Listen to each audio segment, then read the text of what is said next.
Muy buenos días, bienvenidos y bienvenidas al tercer panel del seminario virtual Poéticas, Prácticas y Políticas de las Imágenes en la Era Digital.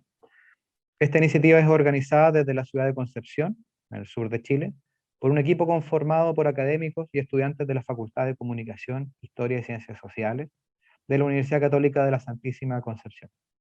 Y es financiada por la Dirección de Extensión Académica y Servicios de la Vicerrectoría de Vinculación con el Medio, mediante el concurso Fondo de Apoyo Seminario FAS, año 2021 de la universidad. Este tercer panel lleva por título Comunidades expuestas e identidades virtuales y está conformado por 3 ponencias. Al sur del mundo, poéticas y memorias de la televisión en la televisión de la dictadura, a cargo de Andrea Chamorro y Juan Pablo Donoso, de la Universidad de Tarapacá. La construcción política y sensible de las imágenes en el cine documental guaraní, de Iago Porfirio, de la Universidad Federal de Bahía, en Brasil. Y los medios de la revuelta durante el 18 de octubre en Chile. Reflexiones sobre el activismo virtual de estudiantes secundarios chilenos, a cargo de Óscar Basulto, de la Universidad Católica de la Santísima Concepción.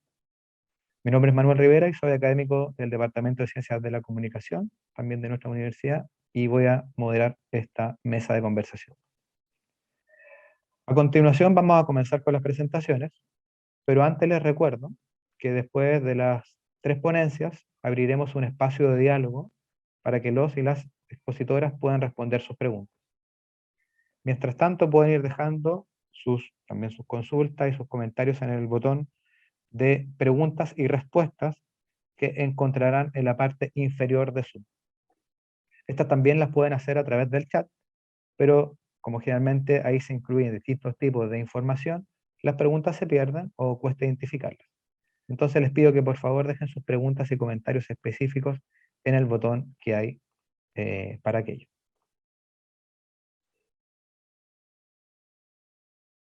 Importante también mencionar lo siguiente. Las opiniones que se presentarán en las exposiciones, así como los análisis y las interpretaciones, son de exclusiva responsabilidad de los y las expositoras y no reflejan necesariamente la opinión de la Dirección de Extensión Académica y Servicios de nuestra universidad. Vamos a comenzar entonces ahora con la primera ponencia, que lleva por título Al sur del mundo, poética y memoria de la televisión de la dictadura, a cargo de Andrea Chamorro y Juan Pablo Donoso. Andrea Chamorro Pérez es doctora en antropología, es académica del Departamento de Antropología de la Universidad de Tarapacá. Y Juan Pablo Donoso es magíster en antropología, investigador y realizador independiente, y también director de Arica Doc. Bienvenidos, y Andrés y Juan Pablo pueden comenzar con sus presentaciones cuando gusten. Hola, muy buenos días a todas y todos. Agradecer a la universidad por la invitación a este seminario y bueno, por darnos la oportunidad de presentar algunos de los primeros resultados de este trabajo de investigación que venimos desarrollando junto a Andrea. Bueno, este es un proyecto, son resultados iniciales de un proyecto de investigación que se trabajó con los fondos del Fondo Audiovisual en su línea de investigación y fondos internos de la Universidad de Tarapacá. Básicamente se articuló como una investigación en base cualitativa, en base a entrevistas, análisis de los documentales, análisis de las locuciones de los documentales y un estudio de audiencias virtuales de lo que ha sido como la segunda pantalla que está viviendo esta serie a partir de su constitución como un archivo virtual. Bueno, antes de partir queríamos contarles un poco qué es Al sur del mundo. Para nosotros está muy claro porque crecimos con ella, pero somos mayores, entonces puede ser que algunos no lo conozcan. Al sur del mundo es una aventura familiar.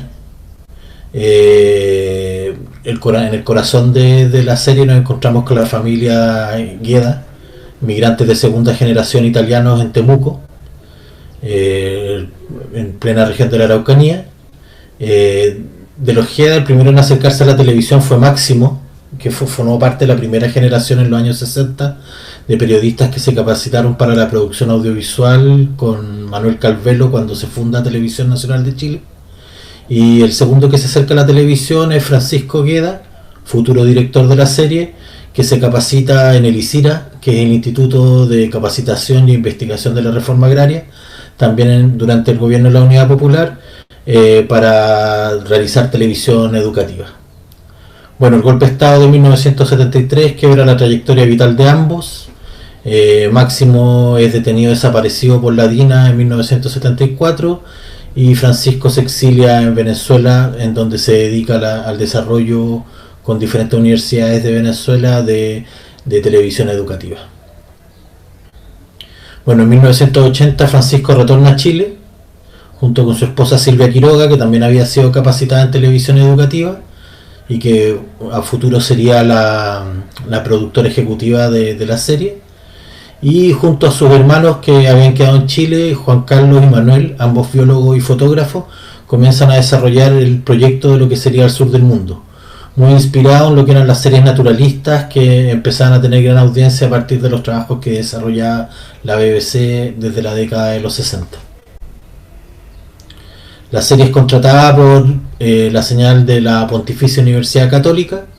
En 1982 comienza la producción de la serie y en 1983 se estrena sus primeros capítulos. La serie finalmente dura prácticamente 20 años, se emite hasta el 2001, suma 12 temporadas y 124 documentales en total. Bueno, durante estos 20 años, prácticamente 20 años de trabajo, el equipo aborda de forma sistemática el registro documental del multiverso cultural y ambiental, primero de Chile y luego de Latinoamérica.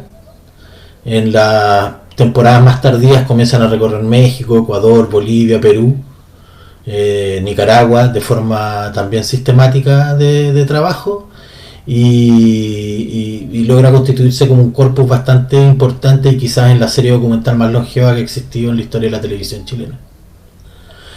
En un primer momento, por motivos de censura televisiva, se acuerda, en un poco de contexto, en 1983 comienzan con fuerza las primeras protestas en resistencia a la dictadura militar y el canal exige que en la serie no aparezcan seres humanos. Entonces, la primera temporada de la serie, el ser humano es una presencia bastante atenuada. Los realizadores logran de alguna manera igual presentar elementos como de historia humana y de vida humana en esta primera temporada, pero ya a partir de la segunda temporada, que se emite en 1988, ya abrazan de forma sistemática el registro de la relación entre el ser humano y su entorno. Y por ejemplo, es bastante notable que en esta primera temporada de 1988 por primera vez hay un registro sistemático de los pueblos originarios chilenos, que en ese entonces no existía ley indígena, no eran reconocidos de ninguna forma y de hecho eran considerados como remanentes en vías de extinción de los primeros pueblos que habitaban territorio nacional. Bueno, un elemento que nos ha resultado como bien interesante es la filiación de la serie, porque si bien hacíamos referencia a que existe una relación con lo que es la serie de televisión naturalista clásica de la BBC, nos encontramos con que existe también una relación directa con un poco con los motivos del nuevo cine chileno y el llamado también tercer cine latinoamericano. Esto en parte por las propias trayectorias vitales de los realizadores que son testigos y trabajaron durante los tiempos previos a la dictadura, pero también incluso por la inclusión en el equipo de trabajo de la serie de algunas figuras señeras del nuevo cine chileno, como por ejemplo Pedro Chaskel, montajista de La Batalla de Chile, que comienza a trabajar en 1988 como montajista, asesor y director de varios de los documentales de la serie. Pero quizá el elemento como más llamativo en términos como de filiación y continuidad tiene que ver como con la construcción narrativa de los documentales de la serie, en donde nos encontramos con un retrato sistemático de lo que podríamos categorizar como el pueblo, en un contexto de dictadura donde el pueblo está ocluido de las narrativas oficiales y de la historia oficial. nos encontramos con este trabajo como de registro sistemático de diversos sujetos subalternos, tanto como campesinos, obreros, mujeres, pueblos indígenas, pescadores, todas categorías y todos actores sociales que están absolutamente abandonados por, por, por las narrativas, no tenían imagen pública, por todo como la entrada y el avallacimiento que significó como los procesos de transformación y modernización capitalista que emprendió la dictadura en nuestro país. En relación a lo anterior, es interesante ver cómo también se trabajan en los sujetos populares. Existe una construcción como consciente de historias de épicas de sujetos anónimos, de sujetos abandonados por el por, por, por las narrativas oficiales. Entonces nos encontramos como con que lejos de la victimización, nos encontramos con un punto de vista épico donde se refuerza la capacidad de estos sujetos para sobreponerse a la adversidad y también en la prevalencia de valores como la solidaridad, el respeto a la naturaleza y la austeridad por sobre el individualismo, consumismo y extractivismo desatado que se están imponiendo como nuevos valores para la sociedad chilena a partir de la modernización neoliberal que impulsaba la dictadura y los sectores afines a ella. Esta afiliación no es tan evidente en los aspectos formales o de tratamiento audiovisual de la serie, porque la serie descansa mucho en los planos de larga duración, estables, a una intencionalidad que los autores hablan de que buscan que la gente tenga el tiempo para vivir una inmersión en las realidades que registran, en comparación al montaje sincopado, el uso del collage audiovisual y a un estilo cinematográfico que buscaba tomar la realidad por asalto como era lo característico en las formas audiovisuales del tercer cine o el nuevo cine chileno.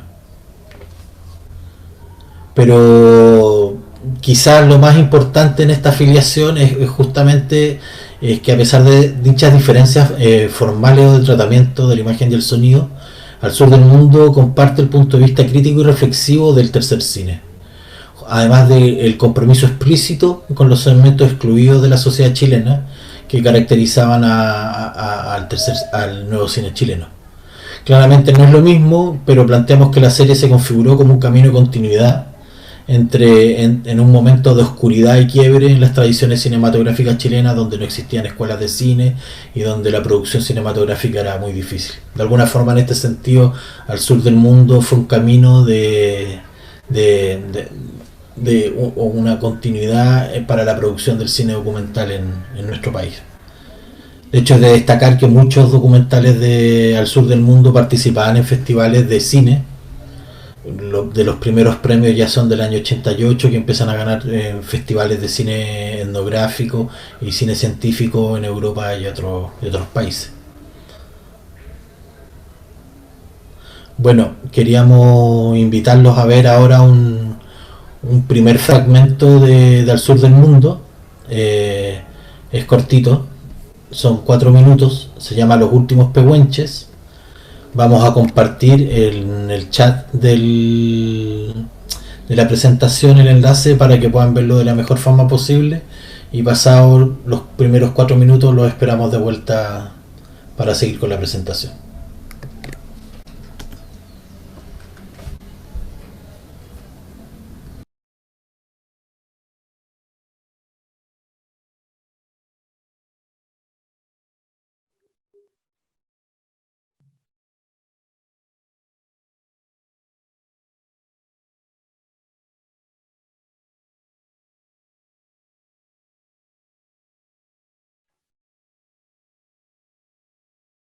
Pablo, perdón, recuerda compartir pantalla también, aparte del chat.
Por ahí está, ¿no?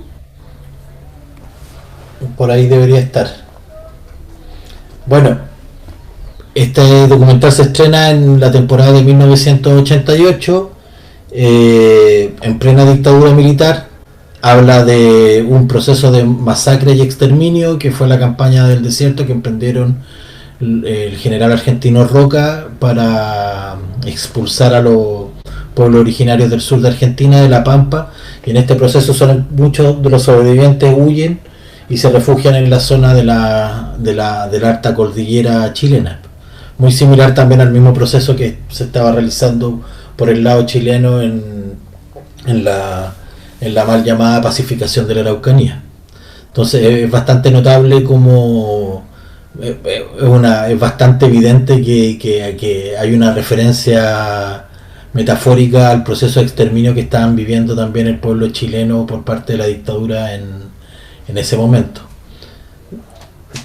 Durante la realización de esta temporada hubieron problemas con la CNI, aparecieron algunos vehículos de la serie con orificios de bala, hubieron también algunos problemas como con durante las filmaciones con vigilancia, entonces no era tan simple y es bastante notable como pese a este contexto los hermanos Gueda, con el historial familiar de tener un hermano detenido desaparecido y de haber vivido el exilio, empiezan a construir este tipo de relatos que nos llevan a una crítica abierta como a lo que estaba haciendo la dictadura militar chilena. Bueno, un elemento que se deja entrever también en este fragmento y que tiene que ver con el modo de producción de la serie, que es bastante notable, que es por primera vez en una serie de televisión chilena se empieza a trabajar de forma directa con, con equipos de investigación donde arqueólogos, antropólogos, historiadores, bioantropólogos empiezan a trabajar no solamente como consultores, sino también como gente que empieza a proponer temas al equipo de realización de la serie. E incluso más adelante veremos destacados arqueólogos como Lautaro Núñez que empiezan a ser protagonistas reflexivos de la serie. Otro tiempo relevante, otro tema bien relevante en términos de producción es que estas primeras temporadas de la serie, de forma absolutamente como contradictoria o contrastante con los actuales ritmos de producción, contemplaban un mes de registro por cada capítulo, en lo que les permitía establecer relaciones de confianza, tener, si se quiere, casi un enfoque etnográfico en el establecimiento de relaciones con las comunidades donde se insertaban y poder abordar en profundidad las realidades locales que se registraban.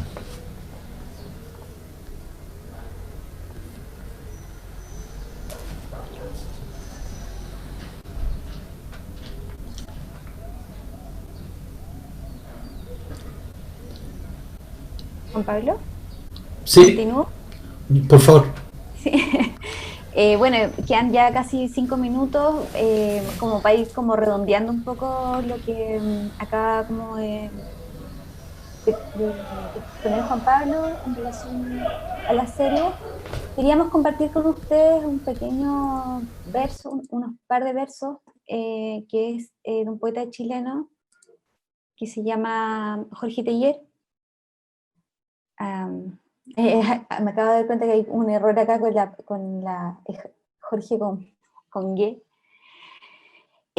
Bueno, lo trajimos a colación precisamente porque queríamos también reflexionar sobre la poética, es decir, qué es lo que estaba como en el fondo de la serie en un contexto complejo como fue los últimos periodos, se podría decir, las últimas décadas de la dictadura en Chile, y cómo de alguna forma el cine documental se inserta en la televisión chilena, intentando subvertir el lenguaje de control de la dictadura, pero también intentando buscar a esos agentes culturales, indígenas, obreros, pescadores, que habían sido derrotados por la dictadura.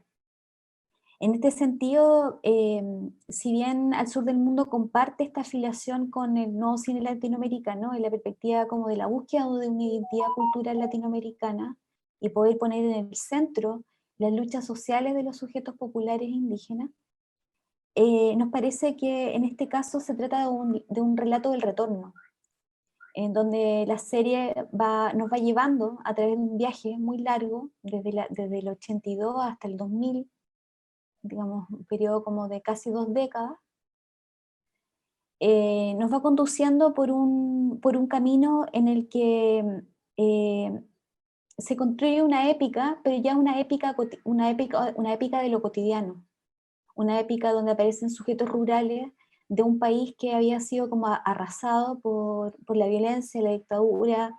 Es un relato que tiene que ver también con la búsqueda de esos sujetos desaparecidos. Si bien no es, como les comentaba Juan Pablo, la serie parece más bien tiene más bien un lenguaje que podría decir naturalista, la locución en off, la utilización de mapas, por ejemplo, cierto carácter explicativo. Nos parece más bien que hay un fuera de campo que tiene que ver, y en esto también Francisco Ojeda es como bastante manifiesto y muy claro, en indicar que hay un fuera de campo que tiene que ver con la búsqueda del sujeto desaparecido. Es decir, que los desaparecidos no solo hayan sido como los muertos, digamos, de la dictadura, sino que lo que había desaparecido del mapa público, de la imagen, era el sujeto popular, el sujeto indígena. Entonces, creemos que en este sentido la serie también es una búsqueda y una construcción de memoria, de algo que ya no existe, o de algo que persiste. En ese sentido, los Jedas son bastante explícitos también en dar cuenta de que en este periodo preocuparse por la ecología, por ejemplo, o la antropología, eran como zonas de resistencia. Es decir, lugares de donde se podía escamotear al poder, es decir, que eran lugares que estaban bajo radar, fuera del radar de la dictadura. Y bueno, en este sentido nos preguntamos por esto. Esta es una pregunta que se hace un antropólogo y cineasta australiano que se llama David McDougall, que trabaja con aborígenes en Australia. Pero precisamente él se pregunta, en relación a la construcción de relatos documentales, ¿de quién es la historia?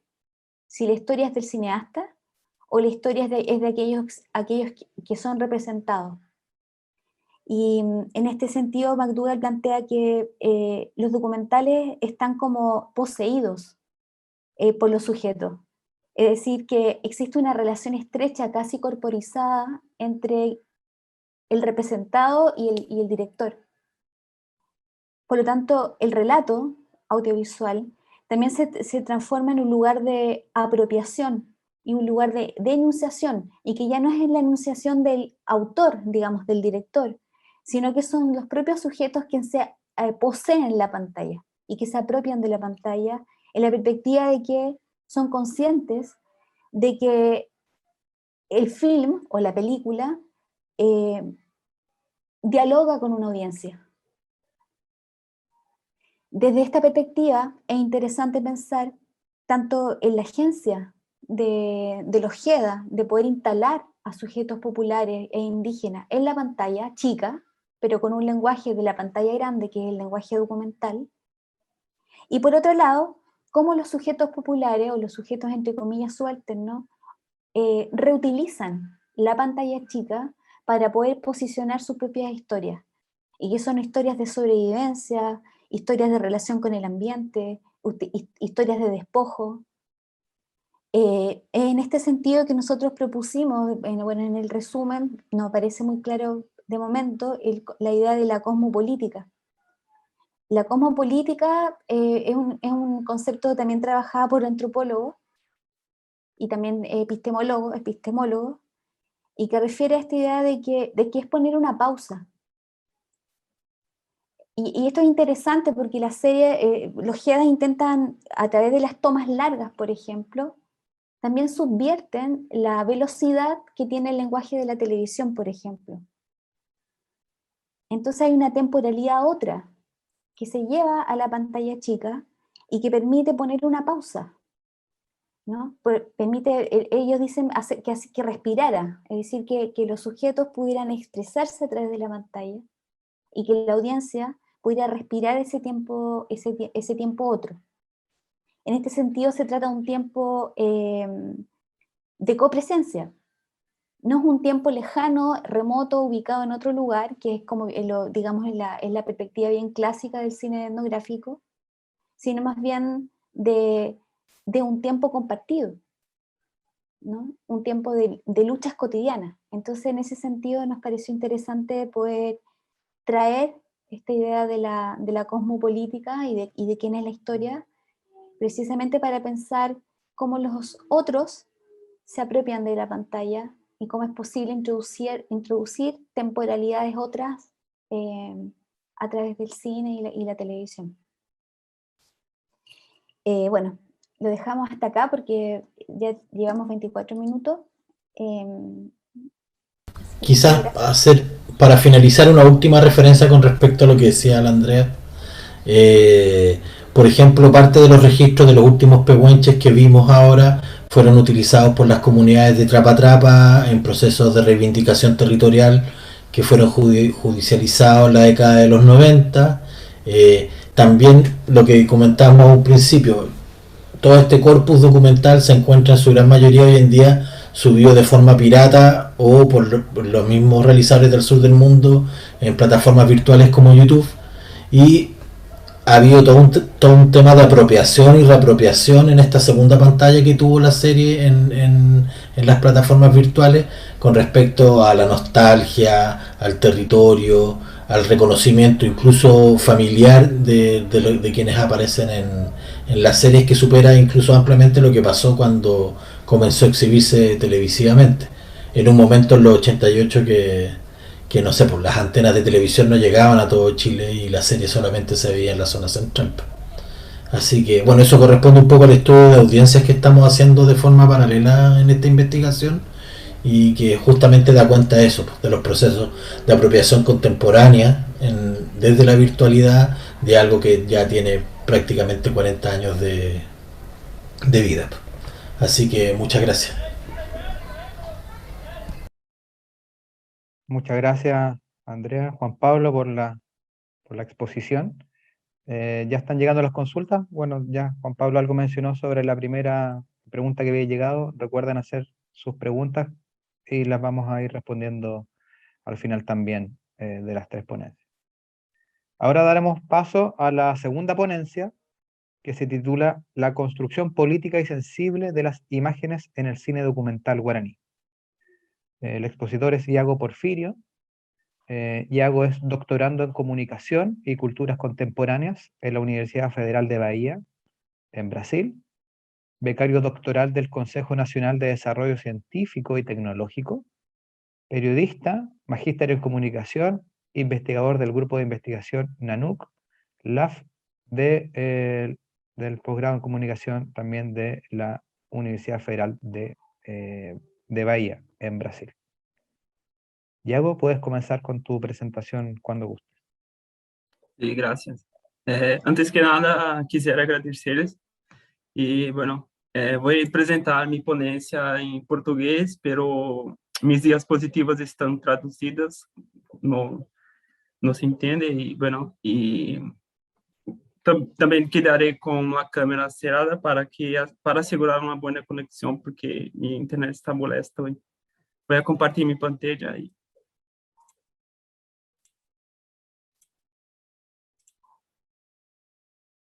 ¿se ve? Sí, se ve. Dale.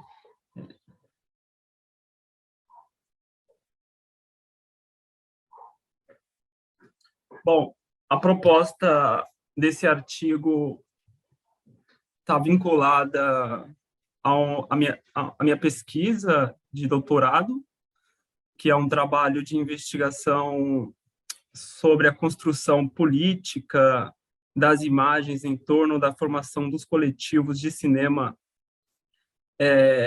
guarani. Eu coloco cinema guarani porque cinema indígena ainda é um termo que gera bastante discussão e debate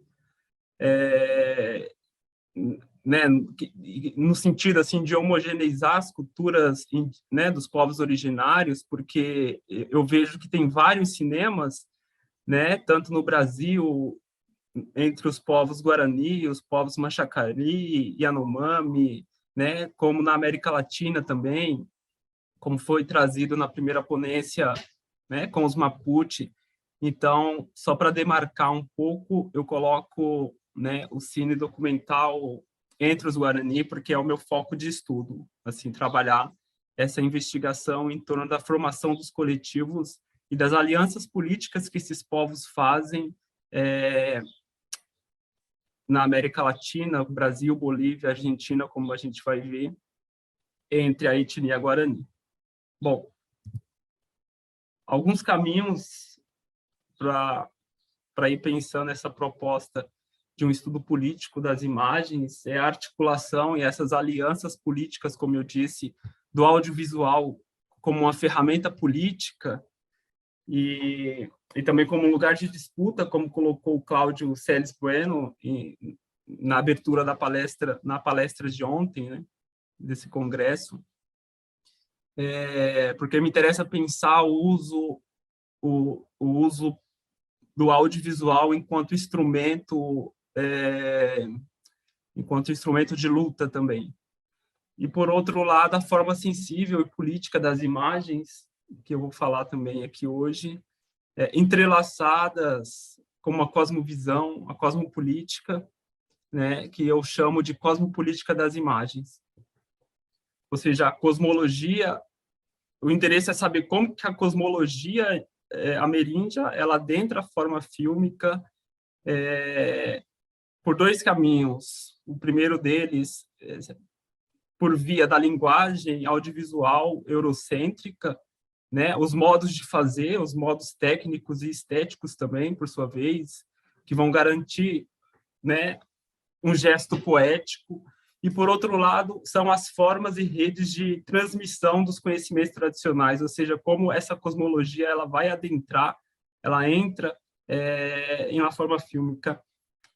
Por outro lado, para pensar a política e a construção política e sensível das imagens, eu parto da construção da cena de dissenso a partir dos estudos de Ancière, ou seja, o dissenso como forma de ruptura das formas de ver, das formas de dizer, por exemplo, e que vai cambiar, que vai mudar todo o regime de visibilidade, digamos assim.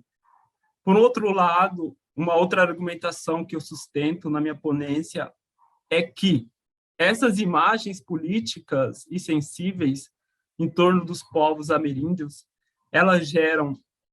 elas partem de dois gestos, que é o gesto da opacidade, a partir dos estudos de Glissant, que eu vou dizer, e o gesto da equivocidade, a partir dos estudos de né, dessa virada ontológica na antropologia, né, a partir de alguns autores, mas aqui eu uso muito o Viveiro de Castro, mas, né, nessa virada ontológica, como a gente vai ver aqui, tem o Chacriabá, o Decola, o Bruno Latour, a Isabelle Stangres, que são todos autores que eu movimento a partir dessa virada ontológica, né, nesse sentido de considerar outros seres também como agentes políticos, né, outras entidades não humanas, os seres terra, como vai trabalhar Marisol de la Cadena, uma antropóloga peruana, com quem eu tenho dialogado bastante. E, por fim, eu apresento essa dimensão coletiva dessas produções, dessas alianças políticas que os povos Guarani, né, dentro de toda a sua multiplicidade e perspectiva também, né, assim, vários pontos de vista desses povos que são diversos, eles têm agenciado essas alianças na luta política, né, para movimentar ou para desestabilizar esses regimes de visibilidade, digamos assim.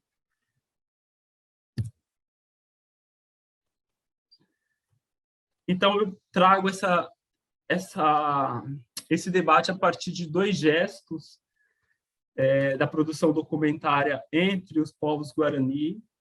O primeiro deles é o uso político, como eu disse, das técnicas do audiovisual, né, que está dentro de um regime estético, técnico e também performático. Então, os estudos da performance me interessam bastante nesse sentido, e a gente vai ver depois por quê. Então, esse primeiro gesto, ele, né, se relaciona com essa ferramenta de luta do audiovisual, digamos assim. E um segundo gesto, né, que eu chamo, que compõe essa articulação política, diz respeito aos regimes tradicionais de conhecimento, ou seja, as formas de transmissão de conhecimento tradicional, né, as memórias, eu coloquei recuerdos, mas a questão da memória, né, enquanto conceito muito trabalhado pela antropologia, e os conhecimentos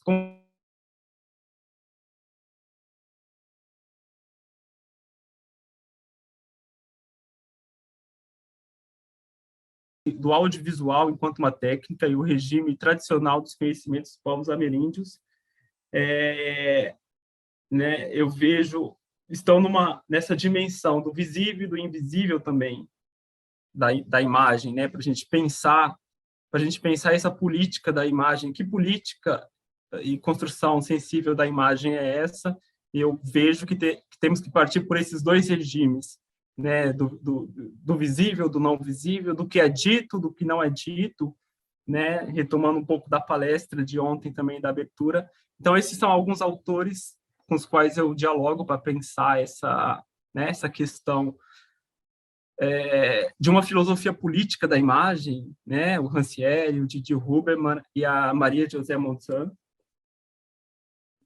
E, bueno, essas alianças políticas com os coletivos estão num plano cosmológico, né, que a Marisol de la Cadena ela vai trabalhar como seres terra para pensar também essa cosmopolítica a partir da Isabelle Sangueres e do Bruno Latour, né, como essas entidades elas são convocadas para a arena política,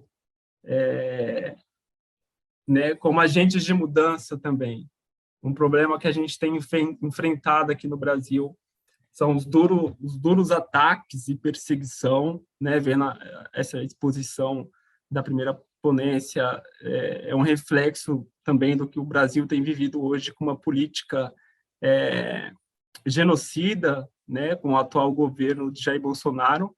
E, nesse sentido, uma das discussões que tem mobilizado as lutas dos povos indígenas no Brasil é a questão do marco temporal, né, assim, que rechaça todos os direitos, né, às terras dos povos indígenas, que é a grande luta e que movimenta também essas produções, né? Ou seja, diferente de alguns outros países, por exemplo, como o Equador, a própria Constituição da Bolívia, que considera esses seres terras, né, representado pela Pachamama, no Brasil não há. Então, né, há esse embate. E os filmes, por sua vez, eles movimentam essa questão dos seres terras, né, essas entidades que são convocadas para a arena política, no interior dessa construção política também das imagens, né?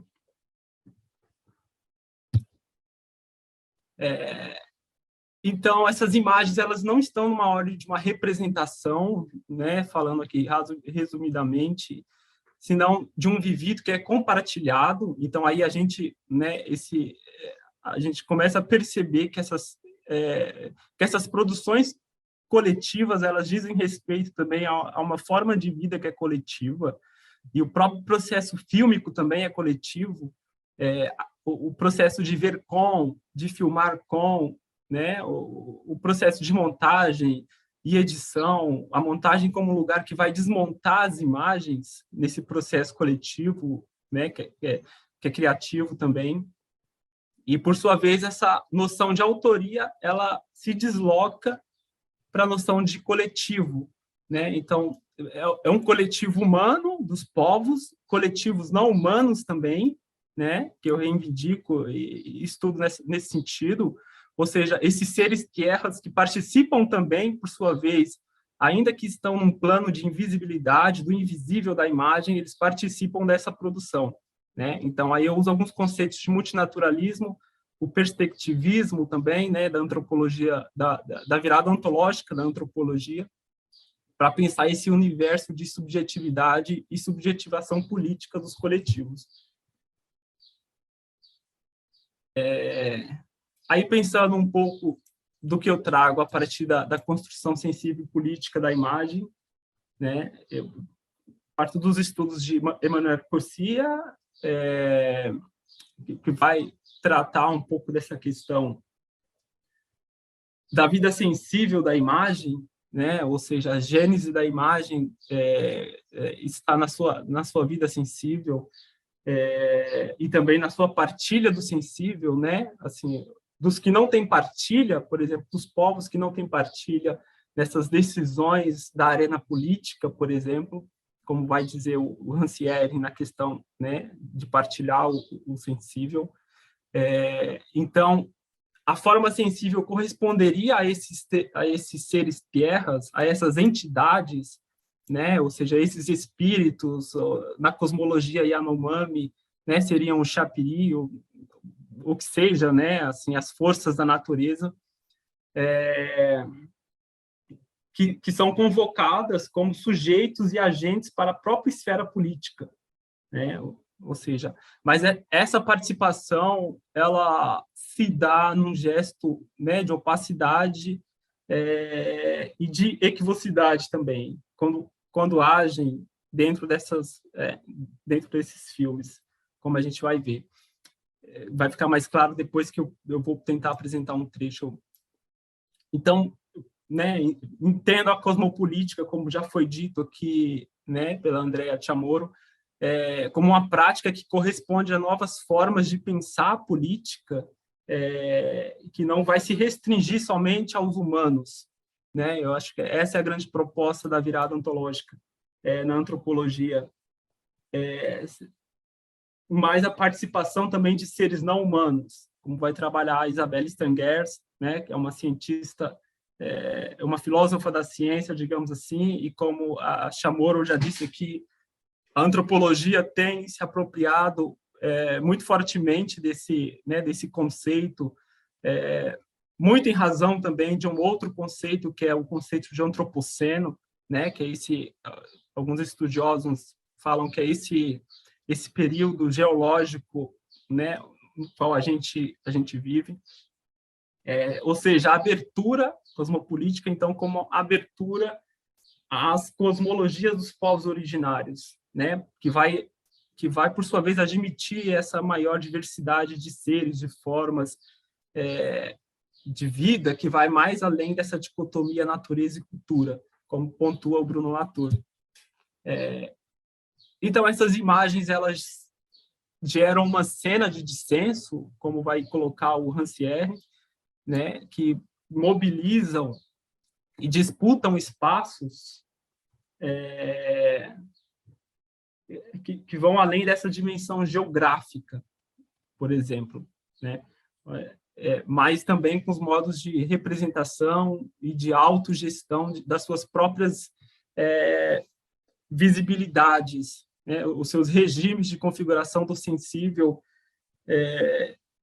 que subverte, como né, foi apresentado pelos colegas, o Juan e a Andrea Chamorro, essa própria linguagem do audiovisual, por exemplo, nessa autogestão das visibilidades.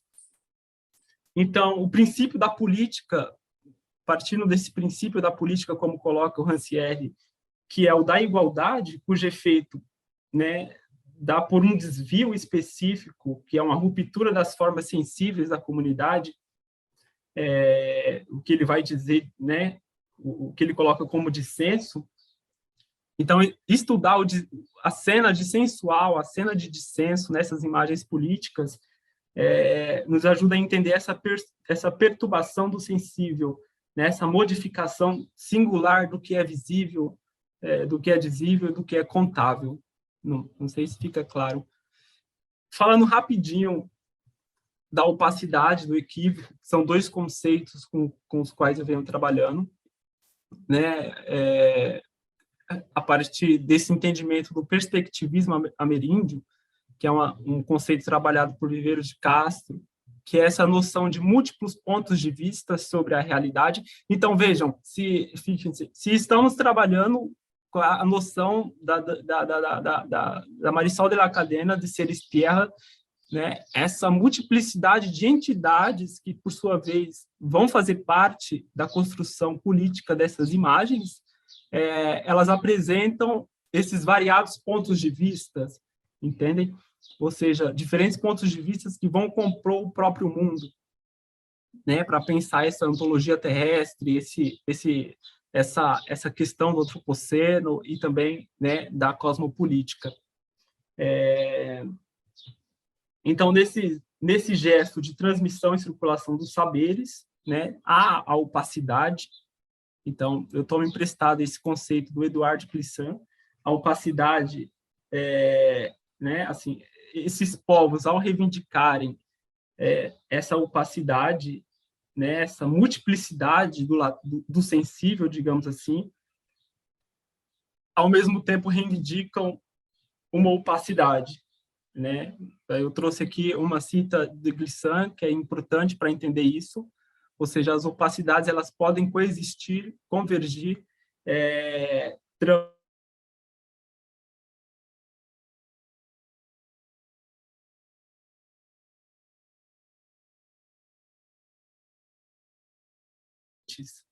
né? Ou seja, para o autor reivindicar a opacidade, como ele coloca, é reivindicar o direito à identidade de cada elemento. Cada elemento desse perspectivismo, cada elemento desses seres terras, na relação com outras culturas, com outros pontos de vista, com outros modos de existência. Então, essa rejeição a um regime de representação sob a violência da visibilidade, né, é a própria opacidade de que vai falar o Glissant, né, para garantir a sobrevivência das imagens, como coloca o Didier Huberman. Então, para esse ano, as cenas de dissenso, né, assim, como uma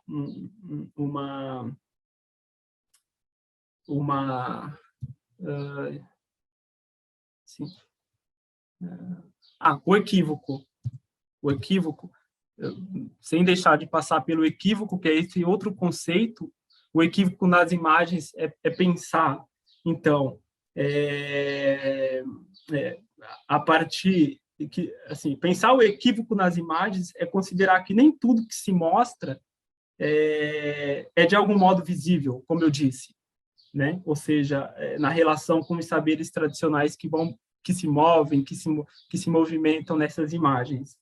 Então, segundo o Viveiros de Castro, né, nesse encontro de mundos, nesse encontro de mundos, há essas relações de equivocação, de equivocidade, né, que são as falhas de compreensão das formas de ver o mundo, as possíveis patologias que ameaçam a comunicação, como a incompetência linguística, por exemplo, né? No entanto, essa equivocação, ela não impede a relação, né? Por exemplo, aí aqui a gente pode pensar a equivocação vindo da linguagem canonizada e eurocêntrica do audiovisual, né? Movimentada com os saberes tradicionais dos povos ameríndios. Então, não há um impedimento de relação, porque a gente vê, né, que essas duas formas de construção de visibilidade, elas se movimentam de maneira tranquila. E muito pelo contrário, né, vai estabelecer essa diferença de perspectiva, né, vai dar a ver essa diferença, esses recursos técnicos, digamos assim. Então, nesse gesto político de pensar as imagens entrelaçadas aos saberes xamânicos políticos dos povos, há essa equivocidade, né, por justamente essas imagens não conseguirem dar conta de toda a complexidade dos fenômenos, né, das entidades, dos espíritos, dos seres terras. Então, por um lado, a opacidade e a equivocidade nesse sentido. Então, tem as cenas de dissenso, a partir das quais eu parto para poder compreender essa política da imagem, ou seja, coloquei uma cita de Rancière aqui importante, ele vai dizer que a cena de dissenso é um conflito de pontos de vista, né? Assim, não é um conflito, perdão, de pontos de vista, nem mesmo um conflito de reconhecimento, mas um conflito sobre a constituição do mundo em comum, né? Ou seja, que vai permitir essa perturbação do sensível, essas rupturas do modo de ver, de dizer, né, e das experiências, da vivência, digamos assim. Então, a cena de dissenso, ela modifica nosso olhar com relação, né, na relação com o coletivo, que questiona a ordem dominante, apaga os conflitos, né, essa ordem dominante que apaga os conflitos, e as diferenças e as resistências também. Então, é nas cenas de dissenso que os sujeitos podem experimentar a política enquanto processo de criação das formas dissensuais de expressão e comunicação que inventam seus modos de ser, ver e dizer, configurando assim novos sujeitos e novas formas de enunciação, né, coletiva. Aqui é uma introdução do livro que foi traduzido aqui no Brasil recentemente pela professora Angela Marx, da UFMG, o método da cena, e, né, o que o Rancière vai trabalhar essa questão da construção da cena de dissenso. Então, para ir terminando aqui, eu considero três gestos das cenas de dissenso para pensar essas políticas da imagem, né? O primeiro gesto estaria relacionado à própria montagem da cena, ou seja, a partir da qual esses coletivos eles partem para né, escolher uma singularidade a partir da qual também vão trazer as linhas de acontecimento, né, para construir uma contranarrativa, uma contra-história a essa história hegemônica. E o segundo gesto político e estético do próprio aparecer, o aparecer como experiência estética de ruptura, né? Então, eu coloquei aqui esse trecho da Angela Marx, como eu já disse, que é uma das tradutoras do Rancière aqui no Brasil, e que ela, né, sintetiza que este gesto envolve a alteração de um regime de percepção, leitura e estética, né, e escuta também, através do qual elementos diversos se justapõem, né, e cria um atrito, de certo modo, né, permitindo um deslocamento da nossa própria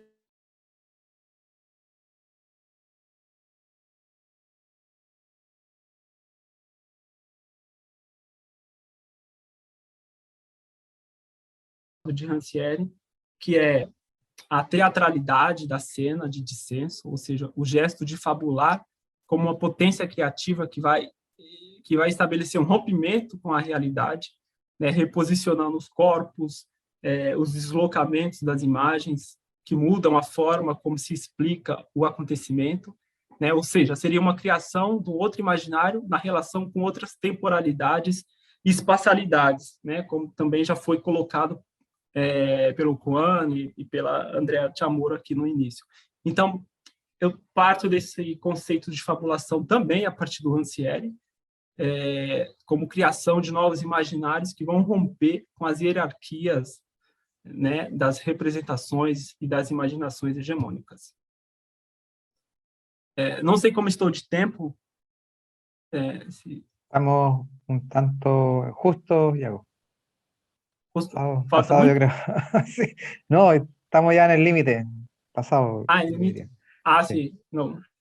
Então, assim, eu só queria rapidinho para encerrar. Aqui são os coletivos com os quais eu trabalho, né, que é o coletivo Mimbanhá de Misiones, Argentina, com os Mimbanhá do Sul do Brasil, e um outro coletivo também do Sul do Brasil, né, e que trabalham que trabalham com o Ivan Bolina, que é um diretor quechua de La Paz, da Bolívia, e também um outro coletivo, né, e dois coletivos também Guarani do Brasil. Então, assim, só queria passar rapidinho um trecho de Una Semilla de Arapiaú, que é do coletivo de Missões, né, dos Guarani de Missões, para a gente entender um pouco também da construção dessa cena de dissenso, um pouco do que eu tentei trazer aqui.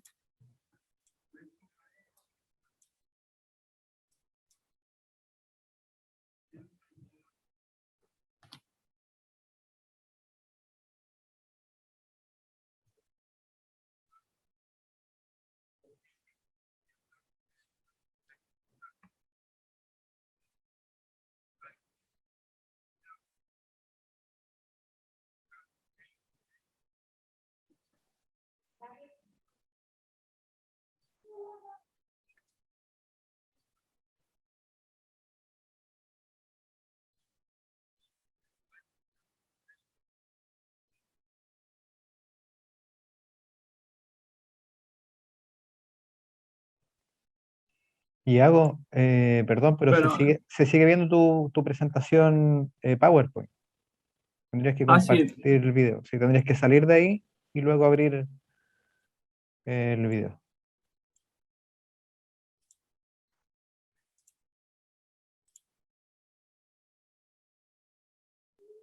Ahí sí. Y tienes que compartir sonido igual.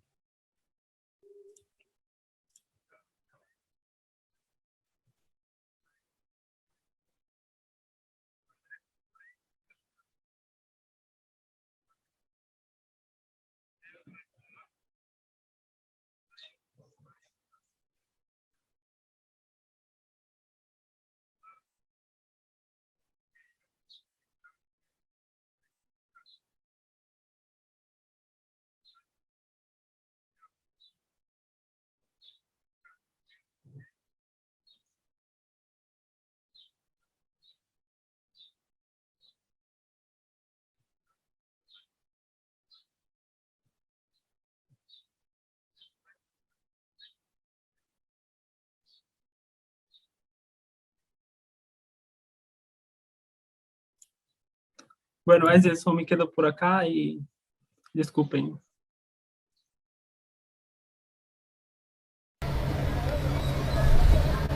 Gracias, Iago. Gracias, Yaco. Muchas gracias, Muy Iago. bueno. Si nos puedes compartir el enlace por chat y así también lo podemos ver. Si lo cuelgas en el chat, todo Sí, nuestro sí. público también lo puede revisar. ¿Ya? No sé si ya lo estás colgando. Ya, ahí está, perfecto. Muchas gracias, Diego. Ahora damos paso a la tercera ponencia, que se titula Los medios de la revuelta durante el 18 de octubre en Chile. Reflexiones sobre el activismo virtual de estudiantes secundarios chilenos, a cargo de Óscar Basulto Gallegos. Óscar es doctor en Sociología y comunicólogo, académico de la Facultad de Comunicación, Historia y Ciencias Sociales de la Universidad Católica de la Santísima Concepción, de Chile. Trabaja en la línea de los imaginarios, representaciones sociales y medios de comunicación hace más de 10 años, contando con más de dos decenas de trabajos académicos, científicos y periodísticos al respecto. Además pertenece a la Red Iberoamericana de Investigación en Imaginarios Sociales, RIR, y es miembro del Comité Científico de la revista interdisciplinaria sobre Imaginarios Sociales, Imagonautas. Óscar, bienvenido y puedes comenzar tu presentación cuando gustes. Bueno, gracias, Manuel. Saludar a todas y a todos los ponentes nuevamente y a quienes nos acompañan en las exposiciones. Muchas gracias. Bueno, este trabajo, como decía Manuel, se titula Los medios de la revuelta durante el 18 en Chile, reflexiones sobre el activismo virtual de estudiantes secundarios chilenos. ¿Ya? Es un tema bien específico dentro de lo que he venido trabajando con mi equipo durante los últimos años, que se amplía a los medios de comunicación tradicionales también, a los medios conocidos como alternativos, los medios digitales alternativos, también los medios ciberactivistas o contrahegemónicos, y también las redes sociales en general, que a veces adquieren algunas de estas características que menciono con anterioridad, menos, ¿no es cierto?, lo de poder ser considerados como medios de comunicación propiamente tal. Las redes sociales responden a otra naturaleza de comunicación, y en ese sentido es importante tener en cuenta que en este trabajo se analiza Twitter a través de un organismo secundario de estudiantes escolares chilenos. Por lo tanto, hay que decir derechamente que ya no responde, ¿no es cierto?, a un quehacer periodístico, desde luego, tampoco informativo en un sentido tradicional, sino que se circunscribe, como he dicho, dentro de las plataformas, en este caso activistas, ¿ya? Activistas, y derechamente por ser un medio de comunicación, o sea, no un medio de comunicación, sino que una plataforma digital, a un medio o a una plataforma ciberactivista, más bien dicho, ¿ya? Entonces, en este sentido, entendemos que esta investigación se circunscribe a los estudios sociopolíticos culturales, desde las ciencias de la comunicación y desde las ciencias sociales, entendiendo que los desafíos en este sentido son múltiples, por cuanto estamos atendiendo a un proceso, o asistiendo más bien, ¿verdad?, a un proceso que estamos viviendo todos los días, que es un escenario social complejo y de fenómenos y de cambios sociales en tiempos de crisis, que sin duda nos llevan a desafíos epistemológicos y metodológicos fuertes para poder adentrarnos en estas materias. Y desde luego el esfuerzo entonces nos invita a que sea interdisciplinar, y por qué no transdisciplinar, ¿no es cierto?, en algún momento en que aquello pudiera darse, ¿ya? Hablamos entonces de una realidad compleja que tiene que ver con una comunicación interconectada, donde se vincula tanto el mundo físico con el mundo virtual, y por supuesto esto nos lleva a la configuración de nuevas identidades virtuales, en este caso, que se manifiestan desde los grupos que expresan sus demandas o sus comunicaciones, o en definitiva el mensaje que buscan de alguna manera transmitir a la comunidad. Entonces, en este sentido, estas identidades virtuales que ya las viene trabajando hace algún tiempo, probablemente el teórico que más haya desarrollado esto haya sido Manuel Castells, sin duda que nos, como digo, nos sitúa en un escenario de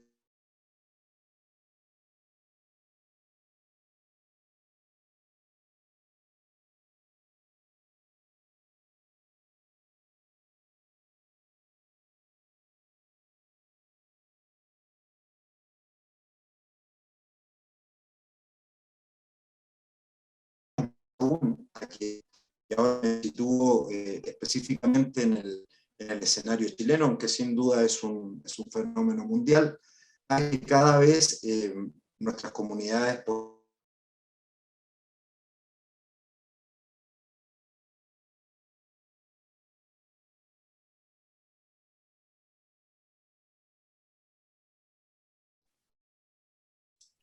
ahí he vuelto. Sí, se cayó la presentación, Oscar. Ya, sigo entonces. Ya. Como decía, si atendemos a que cada vez más la sociedad que habitamos, en este caso, como digo, estoy hablando de la sociedad chilena, pero evidentemente se extrapola a la sociedad latinoamericana y en muchos aspectos a la sociedad mundial, sobre todo occidental, el espacio inter y transcultural complejiza aún más, ¿no es cierto?, todas estas cuestiones sobre las que estamos reflexionando. Como digo, para poder llegar a este activismo escolar. Entonces, ¿desde dónde parte esta cuestión que evidentemente es un fenómeno que se ha venido desarrollando durante todo el siglo XXI, principalmente con el afianzamiento y, por supuesto, cada vez mayor desarrollo de las nuevas tecnologías de la información y comunicación. Por lo tanto, ha sido en este siglo donde han podido, evidentemente, tomar mayor relevancia las plataformas digitales. Y, de alguna manera, en forma natural, ¿no es cierto?, esto ha decantado en Chile y también en América, producto de concentración mediática que poseen los medios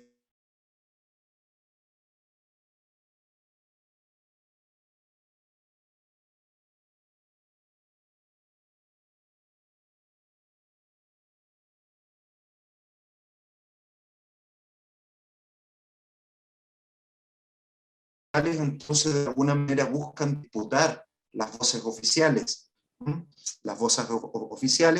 y esto, ¿no es cierto?, se incrementa debido al gran escenario actual de desconfianza hacia la información oficial, que proviene sobre todo desde los jóvenes. Es decir, este es un activismo generacional que, por supuesto, va después atravesando a toda la comunidad, pero fundamentalmente desde los jóvenes hemos visto cómo esto se ha ido incrementando, esta desconfianza de la información oficial. Por lo tanto, la necesidad de generar nuevas voces alternativas a través de las plataformas digitales, ¿ya?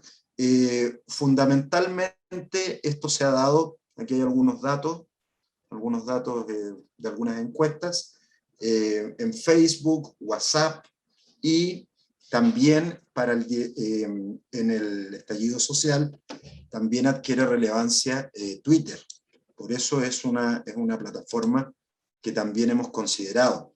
Venimos diciendo que se trata de una participación política juvenil, entonces, que ya tiene antecedente, ¿no es cierto?, durante todo el siglo XXI, con las movilizaciones estudiantiles en Chile, el 2012, el 2006, el 2011, el 2018, hasta llegar ahora al estallido social, ¿no es cierto?, del 18 de octubre de 2019.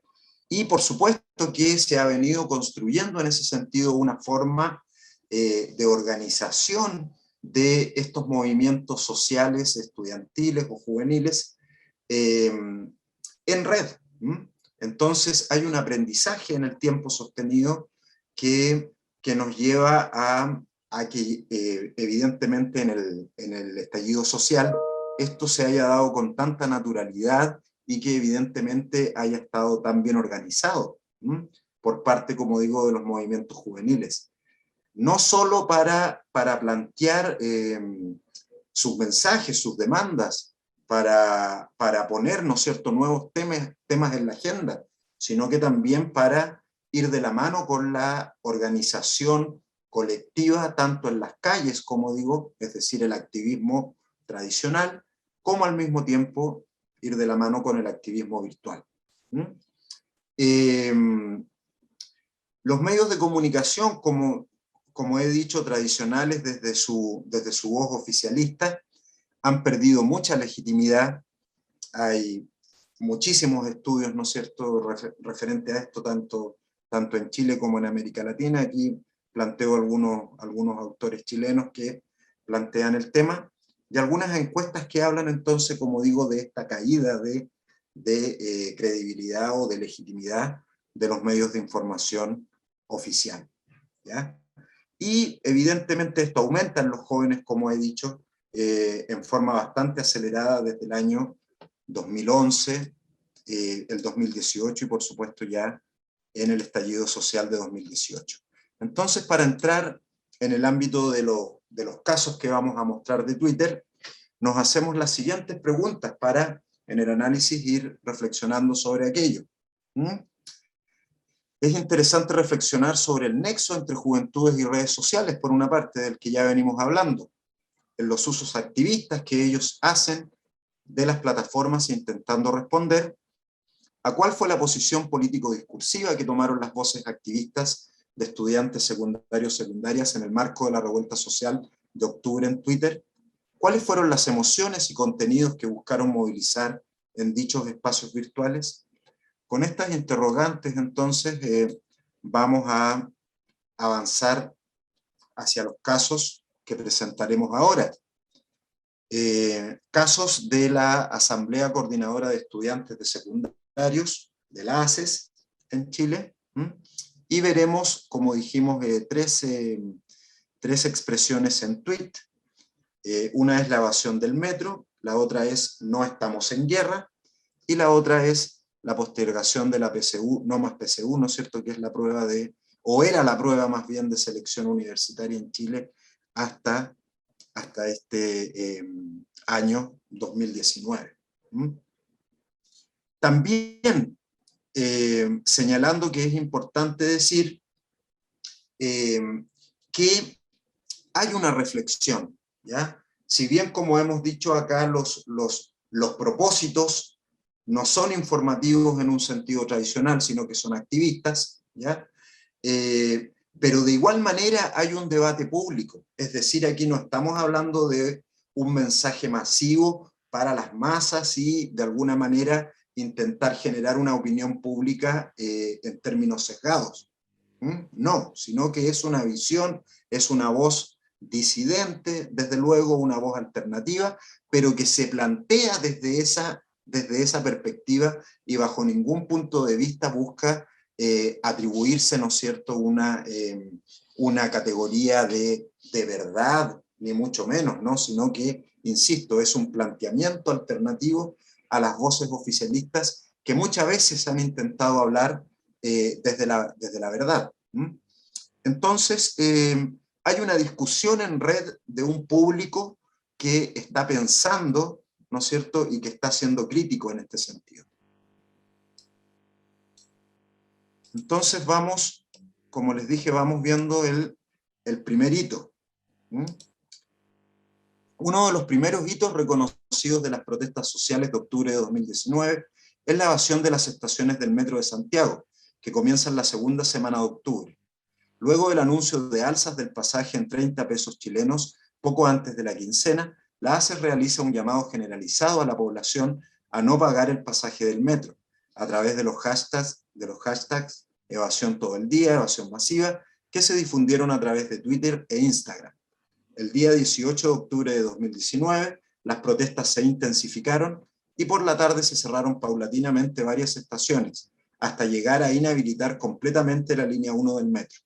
A ello se sumaron diversas barricadas en las principales avenidas de la ciudad de Santiago, y así muchas personas tuvieron que volver caminando a sus casas al salir del trabajo, atravesando varias comunas desde el oriente al poniente. A pesar del evidente caos y la tradición chilena del temor al disenso, los y las ciudadanas se mostraron a favor de las movilizaciones. Quienes retornaban de sus trabajos se sumaban a las barricadas que levantaron secundarios y secundarias, y más tarde a los cacerolazos que buscaban evidenciar la feroz represión de la que habían sido víctimas quienes evadieron el metro y protestaron en las calles. Estos relatos se van construyendo a partir de la revisión del material, ¿no es cierto?, en Twitter de la ACES, para de alguna manera interpretar, como digo, cuál es la visión que ellos van planteando con estos contenidos. Luego, al revisar el segundo ejemplo, el que tiene que ver con estamos en guerra, a través de los dichos del presidente Sebastián Piñera cuando inicia el estallido social, podríamos decir: las juventudes secundarias, otrora consideradas como disidentes, peligrosos para la estabilidad del país, se transformaron en protagonistas de las protestas, fueron considerados como catalizadores del estallido social y representantes de todas aquellas personas que no pudieron manifestarse por las alzas del metro, principalmente trabajadores, aunque el presidente declaró que se trataba de enemigos poderosos que iniciaron una guerra contra el gobierno. El apoyo de la ciudadanía chilena se hizo manifiesto. La ACES declaró que no se trataba de una manifestación exclusivamente secundaria, sino de una movilización por el profundo amor y solidaridad que tenemos por nuestros padres, madres y abuelos.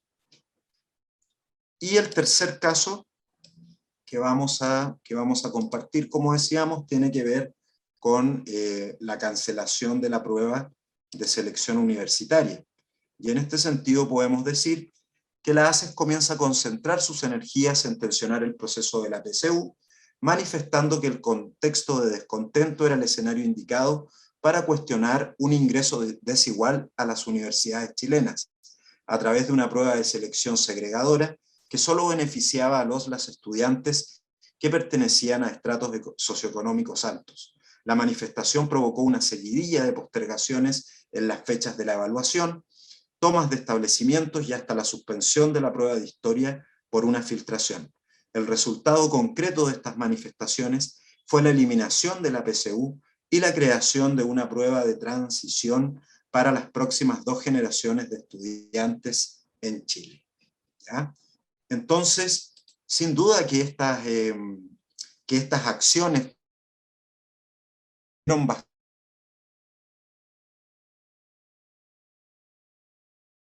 y al mismo tiempo también causaron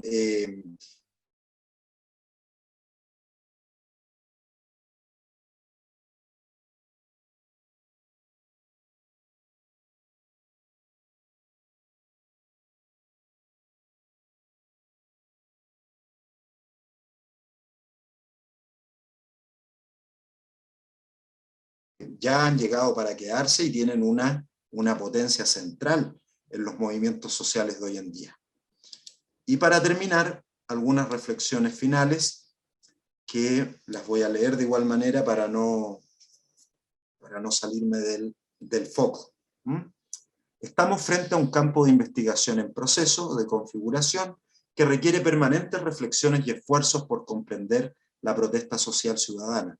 Este campo de investigación podría denominarse como estudios críticos en torno a las dinámicas mediáticas de criminalización de determinados colectivos sociales en América Latina y en Chile, particularmente desde quienes participan de la protesta social, a partir de una perspectiva interdisciplinaria que ponga el acento en el rol que juegan los medios de comunicación frente a estos procesos, y la actual disputa en el campo de la comunicación desde la descentralización de la información en conjunto con el papel de las redes sociales y plataformas ciudadanas. Por otra parte, resulta importante rescatar la relevancia de este tipo de estudios en un contexto de progresiva tecnificación de la vida, hoy acelerado por la pandemia. Por lo tanto, es posible que emerjan nuevas redes nodos en las plataformas para desarrollar la discusión político-pública en estos contextos, y es relevante entonces prestarles atención. Como he dicho, estamos viviendo estos procesos, entonces de alguna manera no es algo que se pueda estudiar con distancia. Estamos siendo partícipes también de estas cuestiones y no sabemos en definitiva hacia dónde nos van a llevar. Sin embargo, también se puede señalar que la conformación de opiniones y visiones mediáticas alternativas sobre las movilizaciones y la protesta social entran en permanente disputa y conflicto con los regímenes de visibilidad que ponen en juego las élites políticas, económicas e ideológicas. Aquí Internet y sus ventajas para el desarrollo de una comunicación descentralizada y más democrática está desestabilizando el escenario monopolizado por el poder mediático unidireccional, como decía desde los medios tradicionales, ¿no? Donde observamos un rol difusor de miradas alternativas y de las agendas de los movimientos sociales, a través de nuevos regímenes de visibilidad que privilegian la contrainformación y la acción conectiva, usando plataformas ciudadanas, redes sociales, y lo que podríamos denominar, ¿no es cierto?, desde la perspectiva de Downing también, los nanomedios de comunicación. Este contrapeso fue más relevante que nunca durante la revuelta de octubre de 2019, pues ya se encontraban asentadas estas plataformas virtuales, como decíamos, desde movimientos estudiantiles anteriores y desde otros movimientos también, por lo menos en el caso chileno, ¿no es cierto?, medioambientales, de trabajadores, por los problemas con las jubilaciones, etcétera, etcétera. Muchas cuestiones que en definitiva generaban injusticia social. Entonces, como he dicho, sin lugar a dudas, estas plataformas virtuales entonces se van forjando como lugares legítimos y válidos por la ciudadanía para la convocatoria a manifestaciones y otras expresiones disidentes en la vía pública. esta doble relación, como hemos venido diciendo, entre el activismo físico y el activismo virtual. Y finalmente, señalar que se incrementa la producción de narrativas que se disputan la construcción de significados colectivos sobre un determinado hecho social, noticioso o contencioso en el espacio público y virtual, específicamente en torno a las manifestaciones y acciones colectivas de protesta callejera y en red, particularmente las que se expresaron durante el estallido social del 18 y posterior al mismo, de preferencia hasta marzo del año 2020, poniendo especial énfasis en el rol que han jugado las nuevas generaciones en este escenario, específicamente sus organizaciones, plataformas, redes y subjetividades políticas. Y aquí, para finalizar, me gustaría decir que si estamos frente a nuevas subjetividades políticas que se están organizando de otras maneras, ¿no es cierto?, para influir en el escenario político y sociocultural desde una perspectiva, como hemos dicho, comunicacional. Entonces, sin lugar a dudas, al menos habría que hacerse la pregunta si estamos frente, en estos tiempos de crisis, a la necesidad de un cambio de paradigma informativo, comunicativo y de relaciones, ¿no es cierto?, en definitiva, sociales, y en las interacciones que se pueden realizar a través de medios. Al parecer, sí, evidentemente es algo que todavía hay que seguir analizando, hay que seguir cuestionándose. ¿Cuál será este cambio de paradigma? ¿Pasará tal vez por una nueva relación entre los medios tradicionales con otras formas, como digo, de comunicación alternativas o las propias redes sociales? Tal vez los medios de comunicación debieran realmente ejercer el rol social al que han sido llamados tradicionalmente y no quedarse muchas veces en la defensa de los propios intereses corporativos e inclusive también económicos, por cuanto recordemos que la concentración mediática en Chile es más o menos de un 93-94%. Entonces, por lo menos la prensa escrita en Chile se concentra en dos grandes conglomerados, el Grupo Edwards, del Mercurio Sapno, y Copesa. Entonces, concentran no solo medios de comunicación tradicional, sino que también plataformas de todo tipo. Entonces, esta defensa corporativista muchas veces no privilegia, como hemos dicho, una comunicación pluralista, una comunicación más democrática. Por lo tanto, era natural, y como digo, no solo en Chile, sino que también en gran parte de Latinoamérica y muchos lugares del mundo se produce también este fenómeno. Entonces, era natural que las voces disidentes alternativas, al poder generarse otras formas de comunicación, como digo, a través de las nuevas tecnologías, surgieran. Y sin lugar a dudas, si estamos frente a nuevas subjetividades políticas y generacionales, en este caso, ¿no es cierto?, que provienen mayormente desde las juventudes, entonces estaremos quizás enfrentados a nuevas éticas, a nuevas estéticas, a nuevas visiones de mundo, en definitiva, que nos llevan, como digo, a reflexionar nuevamente sobre este cambio de paradigma comunicativo informativo. Y en definitiva, tal vez estos imaginarios hegemónicos que desde luego han defendido o que han mantenido en privilegio de un statu quo neoliberal postdictatorial en Chile por tantos años, hoy estén en crisis. Resulta de alguna manera lógico que eso se haya ido produciendo. Entonces tendremos que ver cuáles son los nuevos imaginarios, si queremos, contrahegemónicos o alternativos, según sea la naturaleza del propósito, como hemos dicho, hacia dónde nos llevarán y, en definitiva, cuáles serán las nuevas realidades o significaciones sociales que se irán legitimando para construir nuevas comunidades desde una perspectiva de mayor realce hacia el bien común. Por ahí lo dejaría. Muchas gracias. Muchas gracias, Óscar. Agradezco a todas las ponencias. No sé si, Óscar, si puedes dejar de compartir un poquito, por favor. si pudiera, pero Allá. arriba me apareció una barra que no me deja apretar la X. Voy a ver qué puedo hacer al respecto. Por lo pronto, a ver, ¿a dónde está la... compartir, pausar el uso compartido de pantalla, dejar de compartir, ahí está. Perfecto, muchas gracias. Voy a... bueno, estamos un tanto pasados en el tiempo. Pronto viene ahora otra mesa, entonces no sé si alcanzamos a preguntas. Surgió una en el chat hace un par de minutos y también fue contestada con lo que mencionaba Juan Pablo y luego el link que también dispuso Andrea. Así que les quiero agradecer vuestras presentaciones, sin duda reflexionar sobre la imagen, sobre los contextos políticos y sociales, es de gran ayuda para todos los quienes estamos aquí como espectadores. Iago, ¿quieres comentar algo? ¿Tienes la mano levantada? No, nada. Ah, ya, perfecto. Bueno, damos entonces por finalizado este tercer panel del seminario y esperamos en el próximo panel, el número 4, que está programada en unos minutos más, a las 12 horas, y se llama Producción de obra y ensayos desde la mirada, donde contaremos nuevamente con 3 ponencias. Agradezco enormemente a Andrea, Juan Pablo, Iago y Óscar por acompañarnos, y también gracias a todos y a todas por estar aquí acompañándonos como asistentes.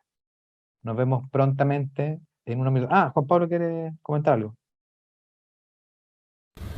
Sí, primero agradecer a los colegas por sus presentaciones muy interesantes, y sé que tenemos poco tiempo, pero quería preguntarle a Óscar en este surgimiento de contenidos contrahegemónicos, ¿qué pasa también con esta abundancia también de, no sé, de contenidos fascistas directamente que uno encuentra como en las redes sociales, o por ejemplo esta utilización que hubo por Trump y por las empresas como de análisis de data de las redes sociales justamente como elementos para fortalecer posiciones más bien hegemónicas que contrahegemónicas. Quería... Porque me pasa claro, para el estallido social uno abría Twitter y las tendencias eran por lo general como críticas, pero hoy en día uno lo abre y se encuentra como que son tendencias, no sé, de extrema derecha. Entonces quería saber cómo se había visto este clivaje también entre contenidos como de diferentes tendencias. Juan Pablo, mira, eso no lo he estudiado directamente, ¿no? Sin embargo, me he encontrado con esos materiales, evidentemente, buscando corpus para analizar, etc. Y a mí me pasa lo siguiente, con lo que tú planteas. Claro, el caso que yo desarrollé ahora tiene que ver, ¿no es cierto?, con una contrahegemonía, ¿no es cierto?, hacia el statu quo, que, como dije, estaría representado por esta imagen neoliberal, postdictatorial, ¿no es cierto?, que favorece a una élite económica, política y cultural en Chile, y también con una determinada línea más cargada hacia la derecha conservadora, aun cuando eso ya podría ser más discutible. Sin embargo, las redes sociales están abiertas para quien quiera utilizarlas. Y eso a mí me parece que está bien, digamos, que es democratizar el uso de las plataformas. Y por eso que hablaba de los propósitos. Una cosa son los medios de comunicación, que tienen un código deontológico, informativo, etcétera, aunque muchas veces no se cumpla, pero por lo menos eso es lo que está establecido. Y otra cosa son las redes sociales, que a mí me parece que para funcionar con un sentido ético, cuando hay una organización, un movimiento, una idea detrás, debieran declarar una carta, por lo menos ética, ¿no es cierto?, que transparentara lo que están haciendo, no intentar engañar a la comunidad, ¿no es cierto? O lo que pasa con las fake news muchas veces. Pero bueno, ese es un tema ético, en definitiva, y valórico que tiene que ver con el bien común, y hay que ver quiénes están dispuestos a realizarlo. Ahora, eso debiera legislarse. Sabemos que en el ámbito, ¿no es cierto?, del uso de Internet y de las redes sociales, en nuestro país todavía tenemos muchos vacíos legales. Entonces, evidentemente, debiera haber una forma de regulación, que por ahora es muy incipiente. Entonces, va a depender de cada persona cómo desarrolla los contenidos, si lo hace o no, como digo, con una vocación ética de un sentido de promover la democracia y el bien común. Ahora, va a depender desde dónde nos posicionemos con una determinada noción de verdad, en definitiva, que queramos plantear y que debiéramos transparentarla, insisto, porque hay tantas verdades como sujetos o como proyectos, ¿no es cierto?, puedan existir. Entonces, en ese sentido, sería relevante que quienes están hablando, ¿no es cierto?, se planteen, en definitiva, abiertamente, porque un discurso hegemónico igual sabemos cuál es el discurso hegemónico tradicional que sigue primando desde el statu quo en Chile, ¿no es cierto?, de la mantención de todos estos valores que hemos señalado, atravesados por la ideología neoliberal.